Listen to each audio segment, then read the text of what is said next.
আসসালামু আলাইকুম, সবাই কেমন আছেন? আলহামদুলিল্লাহ আমি ভালো আছি ইনশাআল্লাহ। আমি সৌদি আরবে একটা মাছের আড়তে গেছি। দেখেন, এটা সমুদ্রের পাশে মাছের আড়তটা বসে।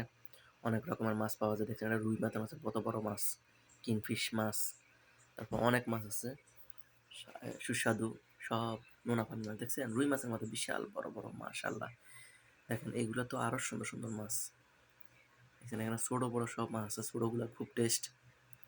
আমি চিংড়ি মাছও আছে দেখেন। আর আমি দেখেন, আমি কিছু মাছ কিনে নিয়ে আসছি। এগুলো মাছগুলো কাইটা কুটা পয়সা করে ধুইয়া একবার সাদা বানাই দিয়েছি, দেখছেন। এখন লবণ দিয়া এগুলার ভালো করে আবার 3 বার ধুয়ে নেব। দেখবেন, ধোয়ার পরে মাছটা একবারে সেই একটা কালার আসবে, পরিষ্কার হয়ে যাবে একবারে ভিতর করে। এই মাছগুলো ফ্রাই খেতে অনেক মজা। দেখছেন, ভালো করে ধুয়ে নিছি, একবারে ক্লিয়ার পরিষ্কার করে নিছি, ধুইয়া স্বাদ হয়ে গেছে ধোয়ার পরে।